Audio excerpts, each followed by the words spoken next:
हे दुख भंजन मारुति नंदन, सुन लो मेरी पुकार। पवन सुत विनती बारंबार, पवन सुत विनती बारंबार।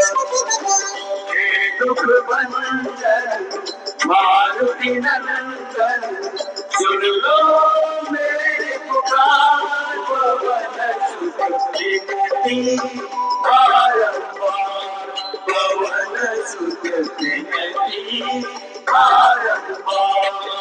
अष्ट सिद्धि नव निधि के दाता, दुखियों के तुम भाग्य विधाता। सिया राम के काज सवारे, सिया राम के काज सवारे। मेरा कर उद्धार, पवन सुत विनती बारंबार, पवन सुत विनती बारंबार।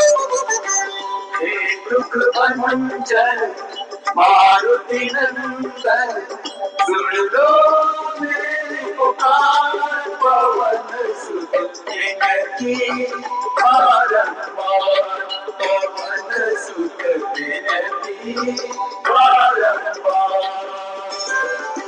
जय बजरंगबली, जय श्री राम। प्रिय भक्तों, हनुमान गाथा चैनल में आपका स्वागत है। पिछले एपिसोड में हम रक्त कुंभ के बारे में बात किए थे। आज के एपिसोड में हम बात करेंगे वेदवती के बारे में। वेदवती के बारे में बात करने से पहले हम वेदवती के बारे में ही कुछ और बतलाने की कोशिश करेंगे। वेदवती माता लक्ष्मी की अंशा अवतार थी। वो महर्षि कुशध्वज की पुत्री थी। कुशध्वज जो थे वो बृहस्पति देव के पुत्र थे। वेदवती का जब जन्म हुआ तो जन्म के समय ही उनके अंदर से जो रुदन आया था, जो आवाज आ रही थी, उसमें वेद जैसा आवाज आ रहे थे और बहुत कम समय में उन्होंने सभी वेदों का अध्ययन कर लिया था, इसलिए उनका नाम वेदवती रखा गया था। तो रावण जब रक्त कुंभ लेकर के आकाश मार्ग से जा रहा था तो रास्ते में उसे वेदवती का आश्रम दिखाई दिया। उसने देखा कि आश्रम में एक बहुत सुंदर स्त्री पूजा कर रही है, तप कर रही है। आश्रम के पास तप करते हुए वेदवती को देख करके रावण मोहित हो गया, क्योंकि वेदवती माता लक्ष्मी की अंशा अवतार थी और बहुत ही सुंदर थी। रावण मोहित होने के बाद अपने पुष्पक विमान को नीचे उतारा और वेदवती के पास गया। वेदवती के पास जा करके अपने प्रेम संबंध का प्रस्ताव रखा और बोला, हम आपसे विवाह करना चाहते हैं। ये सुनने के बाद वेदवती अपना ध्यान तोड़ दी और उठकर खड़ी हो गई। थोड़ी देर में फिर रावण बोला, ठीक है, मैं तुम्हें अपना परिचय देता हूँ। तभी वेदवती बोली, तुम्हें अपना परिचय देने की कोई जरूरत नहीं है। मैं अपने तपोबल से जानती हूँ कि तुम कौन हो। तुम महर्षि विश्रवा के पुत्र और केकसी के पुत्र हो। तुम लंका नरेश रावण हो, किंतु मैं तुम्हारा निवेदन स्वीकार नहीं कर सकती। मैं विष्णु भगवान को अपना पति मान चुकी हूँ और उन्हीं को अपना शरीर समर्पित करूंगी और मैं उसी के लिए लगातार तप कर रही हूँ। ये सब सुनने के बाद रावण ने उस तपोस्थली को खंडित कर दिया। वहाँ जो अग्नि प्रज्वलित हो रही थी उसको बुझा दिया और अपने पराक्रम का गुणगान करने लगा। रावण अपने पराक्रम में एक बोल रहा था, विष्णु किसी भी हाल में मेरी बराबरी नहीं कर सकता। ऐसे भी कुछ समय में मैं तीनों लोगों का आधिपत्य मेरे पास आ जाएगा और मैं तीनों लोकों का स्वामी हो जाऊंगा। तो विष्णु लोक, ब्रह्मा लोक और शिव लोक भी मेरा ही हो जाएगा और तुम तीनों लोकों की महारानी हो जाओगी।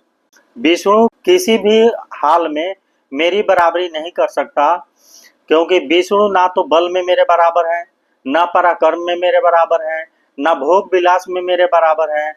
तो इसलिए तुम विष्णु का पूजा करना छोड़ दो।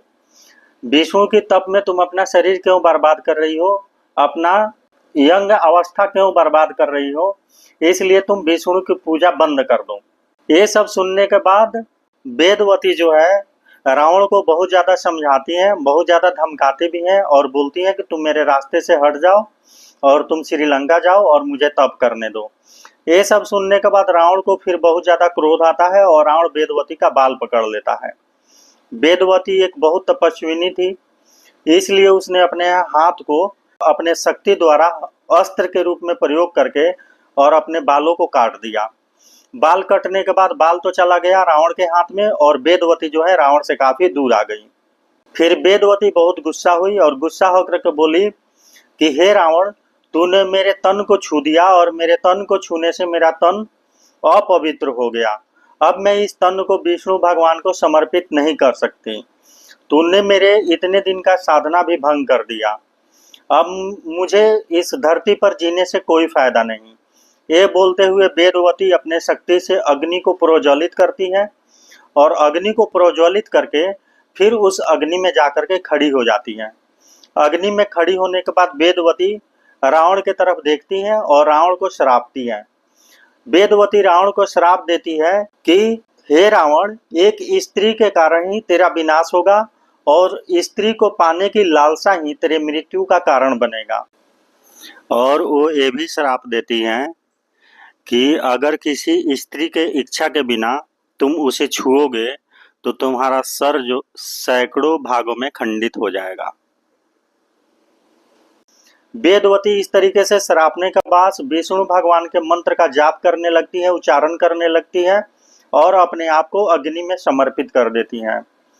अब वेदवती जब अग्नि में खुद को समर्पित कर देती है तो रावण के हाथ में वेदवती का बाल होता है। ये देख करके रावण को और ज्यादा गुस्सा आता है, और ज्यादा क्रोधित होता है और फिर रावण क्या करता है, उस बाल को उसी अग्नि में फेंक देता है।